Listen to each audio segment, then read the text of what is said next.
Ladies and gentlemen, in today's video we are going to be discussing what's really going on at Bradford City this season, what's going wrong, why we're just not really clicking on the pitch and all that sort of stuff. If you do go on to enjoy, please make sure to drop a like on there for me. If you could try and hit 70 likes on today's video, that'd be massively appreciated. Subscribe if you're new as well. We are on the road to 8,000 subscribers, so please make sure you are subscribed if you haven't already with that post notification bell on. It's free to do so and it does massively help out. Get your thoughts in as well down in the comment section down below. We'll go through a range of topics in today's video, so make sure to get your thoughts in down below about why you actually think it's not really working for Bradford City so far. Now, I know we're only 4 league games into the season, plenty of things could change, but it's just not got a positive feel around the football club at this moment in time. You know, this Saturday we're playing against Crewe. They're 2-2 merchants, so fingers crossed we don't get one of them results. We have to get 3 points against Crewe, but Darren Drysdale's the referee, and we all know how bad our form is when Darren Drysdale officiates fixtures. You know, I remember most recently away at Swindon last season. It's just so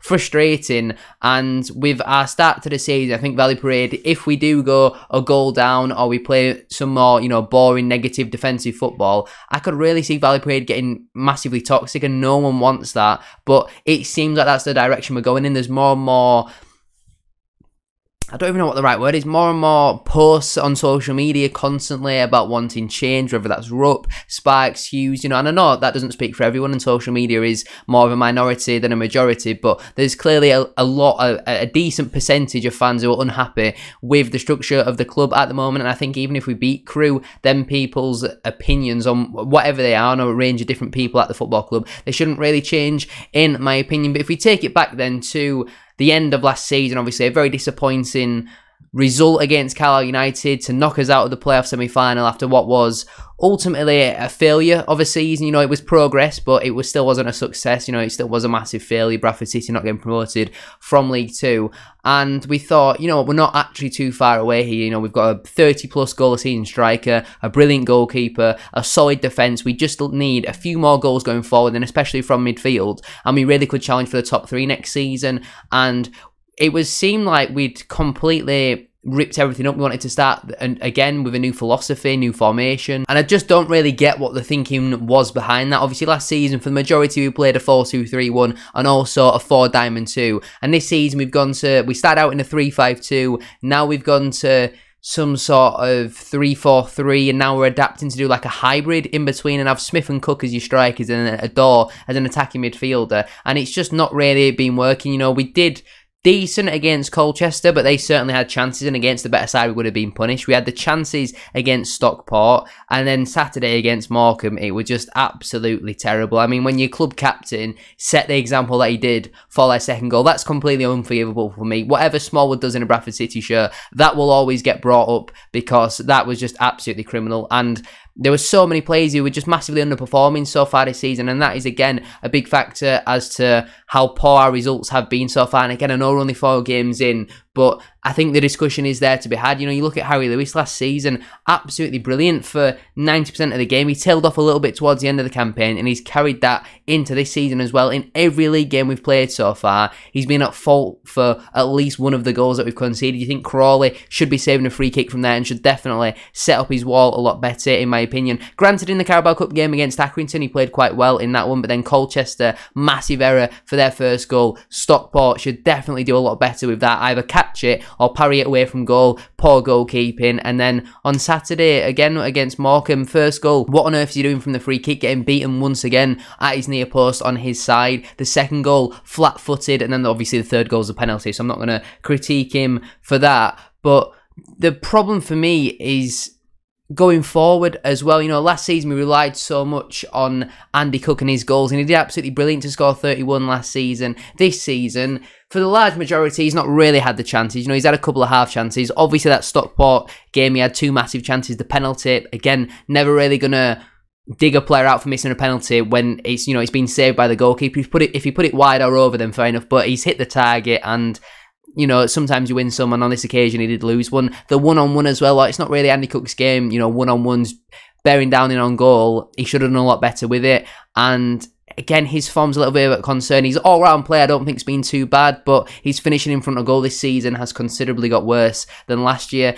Patterson's been brilliant since he's coming in the centre of midfield, and I genuinely believe if we'd have sticken, I don't know what the right word is. If we would have remained at a back four last season and just brought in some players like Adore to replace Banks, Patterson to replace Adam Clayton, we would not have been too far away. But for some reason, we've gone with a complete rebuild, and now we find ourselves in this situation where on Saturday at half-time, we'd completely basically just forgotten everything we'd done in pre-season and the first 3.5 league games of the campaign and gone, you know, we're going to go back to last season, go to a back four. And I don't know if it was a 4-3-3, a 4-2-3-1, I'm not really too sure. But it seemed that already Hughes had lost faith in his system, and we were only 1-0 down at that point, and Hughes knew something had to change. In the first half, it wasn't bad by any means, but it definitely wasn't great. You know, I don't think we played awful. The second half was certainly a lot worse when we went to the back four, but again, players are going to be rusty. They're not going to be as used to playing in a back four when you've been playing a back three for the last 2-3 months or whatever it may be. So I can understand from the players' point of view about being confused about where they need to be at certain times on the pitch, especially when we've probably not trained it. You know, if you think about the amount of football that we've been playing recently, Saturday, Tuesday constantly, we've barely had any time on the training ground, never mind to come up with a completely new formation. So the fact we've gone with this,